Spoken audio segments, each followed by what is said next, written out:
Selamat pagi, selamat siang, sore, atau malam, teman-teman sejawat, mahasiswa BPDGS. Pada kesempatan kali ini saya akan menyampaikan materi terkait dengan permasalahan penelitian, ya, mulai dari permasalahan penelitian sampai nanti variabel penelitian. Ya, jadi proses proses paling awal dari penelitian yang nanti akan rekan-rekan lakukan. Ya kan, salah satu wajibannya adalah membuat karya tulis ilmiah.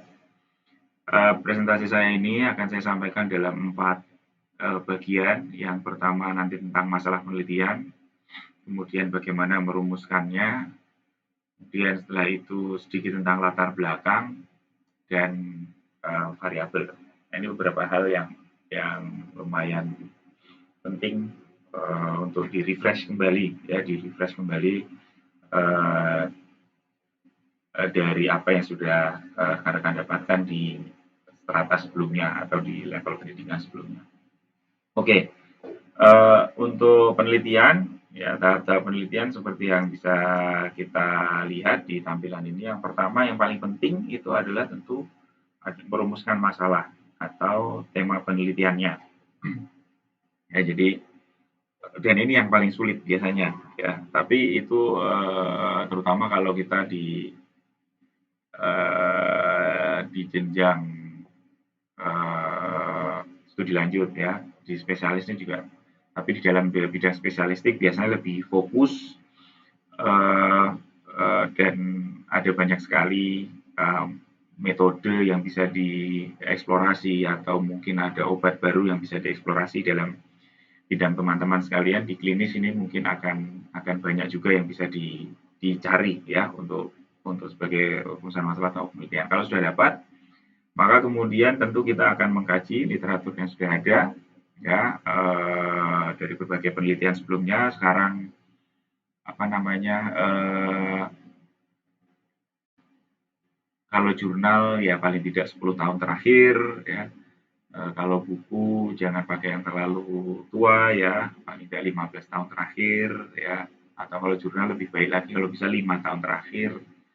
Kemudian dari hasil bahan bacaan itu kita akan mengembangkan hipotesis. Hipotesis adalah jawaban sementara, ya, berdasarkan bahan-bahan yang sudah kita baca, kemudian kita bisa menjawab sementara apakah permasalahan kita tadi, ya. Kemudian setelah kita mendapatkan hipotesis, maka kita akan menentukan desain atau rancangan penelitiannya. Ya, apakah penelitiannya ini akan dilakukan dengan eksperimental atau observasional, ya. Artinya kalau nanti Anda melakukan penelitian dengan eh, percobaan laboratorium, maka itu artinya eksperimental. Tapi ada mungkin juga Anda melakukan percobaan yang sifatnya observasional, jadi membandingkan antara perawatan yang sudah dilakukan atau yang sudah dirawat, ya, di observe dengan yang sebelum dirawat atau eh, yang lain sebagainya, yang itu sifatnya hanya mengamati tanpa memberikan intervensi, ya, atau intervensi yang sifatnya tidak secara klinis langsung gitu. Nah, itu ada variabel pengaruh yang itu given, nah itu observasional atau non eksperimental. Atau studi literatur. Nah, studi literatur di dalam masa pandemik seperti ini sekarang banyak digunakan. Nah, akan tetapi untungnya untuk teman-teman ini kemungkinan nanti menulis tesisnya atau menulis karya tulis ilmiahnya mudah-mudahan sudah setelah masa pandemi berakhir, ya, sehingga mungkin bisa diambil dari studi kasus.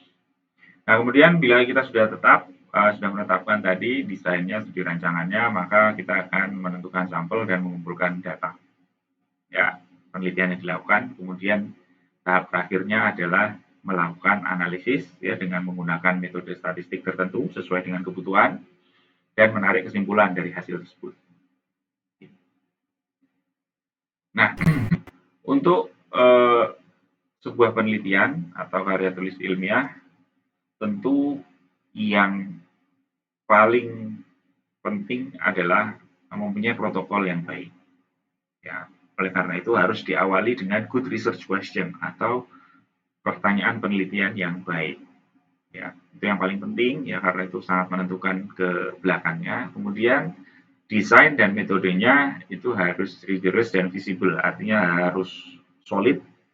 Desain penelitiannya harus eh, apa namanya mantap dan dapat dilakukan atau visible, mungkin untuk dilakukan bagi Anda sendiri. Jadi uh, visible itu nanti sangat sangat tergantung dari kemampuan kita, apakah itu kemampuan finansial, apakah itu kemampuan waktu dan lain sebagainya. Ya, nah nanti akan kita bahas lebih jauh tentang bagaimana kita harus mempertimbangkan hal-hal tersebut. Oke, karena paling penting tadi dan awal adalah masalah penelitian, maka bahasan kita yang bagian pertama ini adalah tentang permasalahan atau masalah penelitian. Nah, untuk mendapatkan satu permasalahan penelitian, maka kita harus memperhatikan beberapa aspek. Ya, ada 3 aspek penting yang kita harus perhatikan. Yang pertama aspek substansinya, yang paling penting substansi, kontennya. Kemudian formulasinya bagaimana, dan yang ketiga aspek teknisnya. Ya, nanti akan kita kupas satu-satu. Kemudian kita juga harus mengetahui dari mana kemungkinan sumber-sumber ide untuk permasalahan penelitian ini bisa kita dapatkan.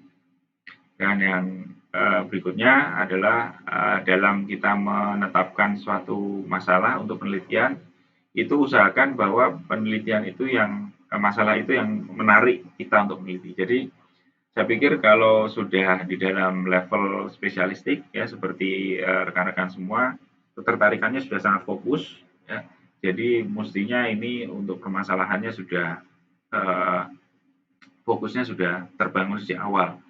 Ya, mungkin kalau ini pada adik S1 gitu mungkin akan lebih sulit karena masih sangat uh, apa fokusnya masih sangat sangat lebar ya. Tapi kalau sudah spesialistik begini, nah di masing-masing spesialistik mungkin ada bidang-bidang lagi tertentu yang khusus, yang itu lebih menarik. Nah itu pastikan masalah yang kita ambil untuk diteliti itu yang menarik kita sehingga nanti dalam melakukannya itu, dalam melakukan penelitiannya, dalam melakukan penulisannya itu tidak ada, walaupun itu sulit itu bukan tidak terasa menjadi beban, ya tidak terasa menjadi beban.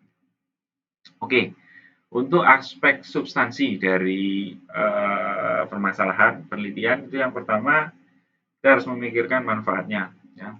Apakah itu nanti bermanfaat untuk institusi, universitas, untuk diri kita sendiri, untuk pengajaran maupun untuk negara. Ya, kemudian originalitas atau novelty. Ya. Dipastikan bahwa substansi yang kita teliti itu belum pernah diteliti oleh orang lain. Ya tidak perlu dalam level S2 spesialistik itu sebisa mungkin ada novelty yang novelty-nya itu tidak 100% ya. Nanti mungkin kalau levelnya S3 mungkin betul-betul harus betul-betul belum pernah diteliti oleh orang lain, tapi modifikasi pun masih bisa dilakukan. Ya, perlu ada pengembangan metode, kemudian hindari plagiarisme. Ya, nah ini sekarang sudah banyak software yang dipakai untuk bisa mengidentifikasi eh, apa namanya kemiripan atau mungkin plagiarisme dari beberapa penelitian. Ya, nah ini sangat dimungkinkan, terutama untuk kita atau rekan-rekan yang juga berprofesi sebagai dosen. Ya, maka ini akan menjadi sangat krusial ya, jangan sampai melakukan plagiarisme. Kemudian substansinya harus up to date ya, yang sedang hangat di bidang ilmu masing-masing. Kemudian kalau bisa memberikan sumbangan teori dan merupakan pemecahan pada masalah yang mendesak. Sedangkan secara teknis, suatu permasalahan penelitian itu harus disesuaikan ya. Dengan apa? Yang pertama, apakah peneliti punya pengetahuan yang cukup untuk mengupas masalah yang akan diangkat. Ya. Jadi disesuaikan dengan kemampuan Bapak dan Ibu, ya, semua kan kemampuan rekan-rekan sekalian untuk nanti melakukan penelitian tersebut. Apakah affordable secara finansial, affordable secara waktu, affordable secara energi, dan affordable secara knowledge. Kemudian pemahaman tentang metodologi, nah ini juga harus kuat ya. Masalah itu permasalahan penelitian itu nanti kemudian akan mengarah pada bagaimana kita menelitinya. Nah, bagaimana menelitinya itu tentu memerlukan satu metode tertentu yang disesuaikan dengan kebutuhan untuk pemecahan masalahnya.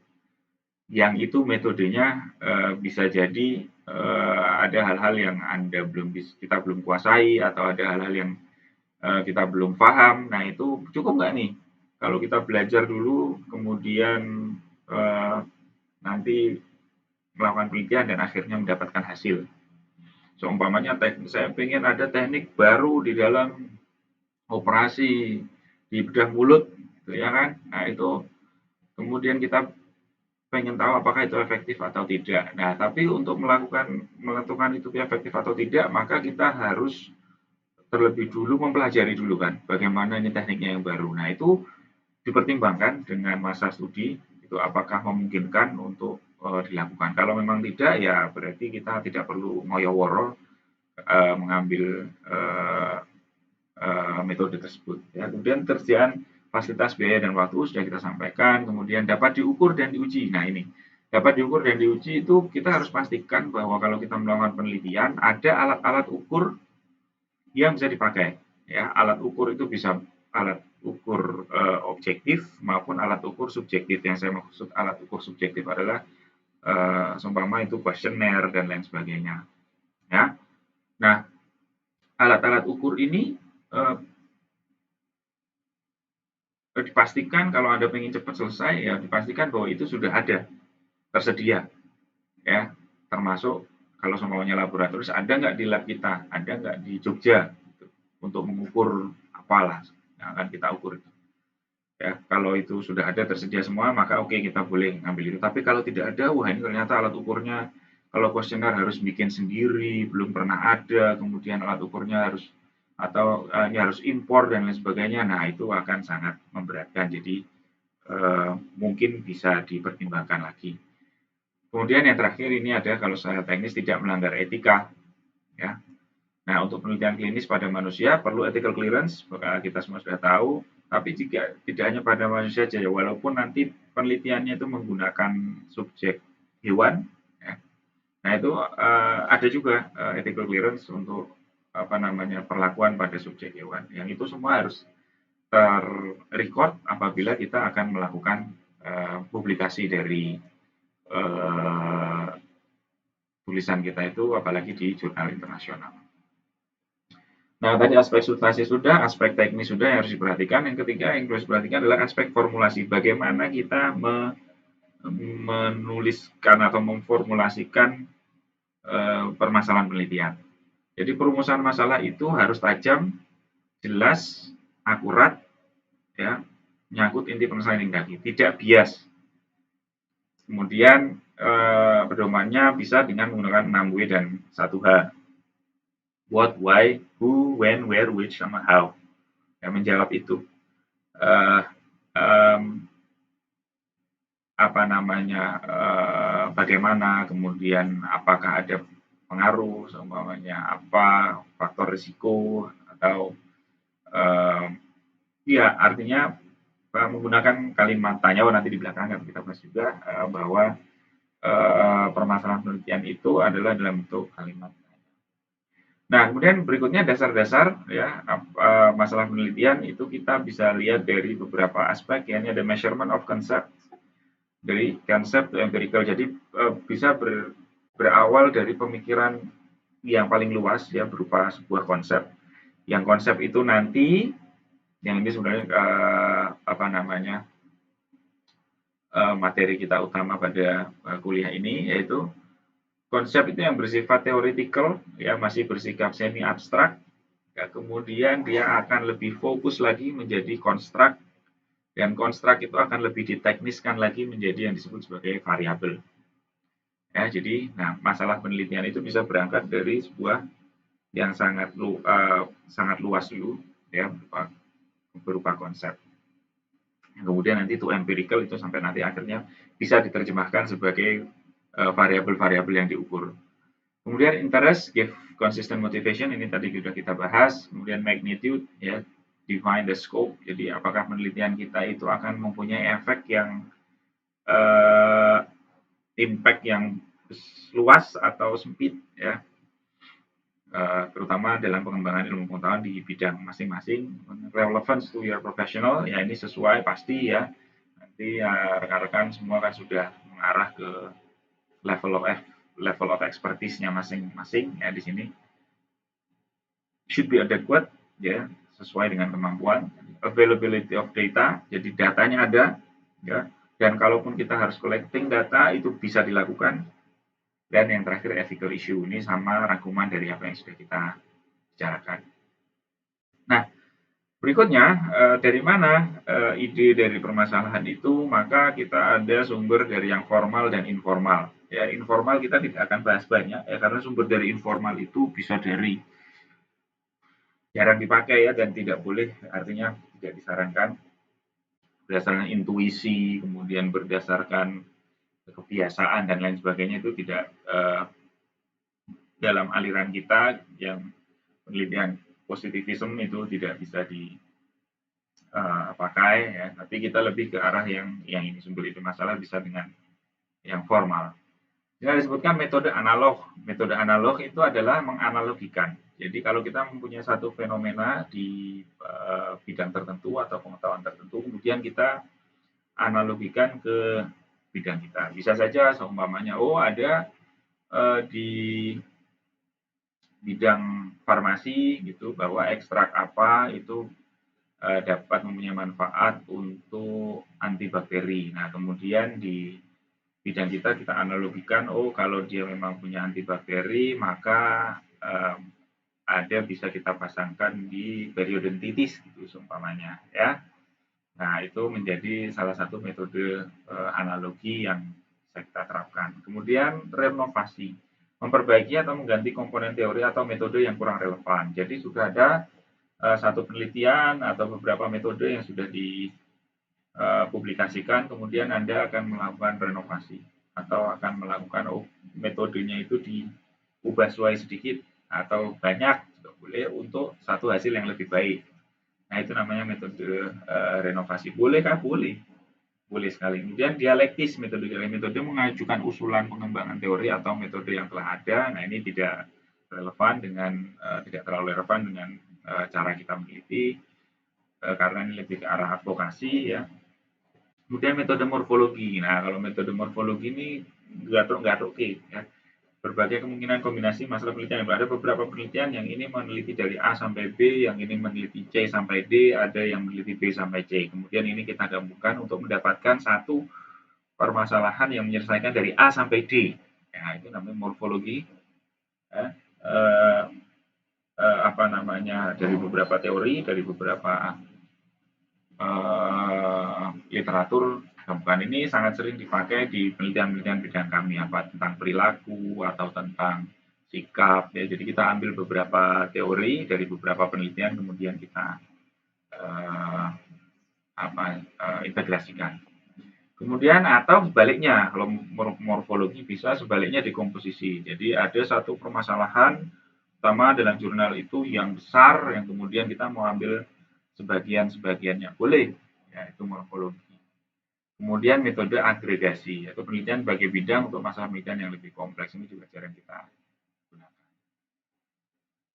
Nah, kemudian ini tadi ya, kalau yang informal ada perkiraan, intuisi, fenomena, konsensus, pengalaman, ya ini tidak terlalu tidak terlalu justifiable untuk bidang-bidang ilmu seperti kita. Tapi untuk kita ketahui saja bahwa mungkin bisa digunakan ya, perkiraan atau intuisi, fenomenologi, konsensus, pengalaman. Kemudian kriteria untuk permasalahan yang baik, masalah itu harus menggunakan hubungan minimal antara dua variabel, ya, minimal dua variabel. Jadi ada dua variabel yang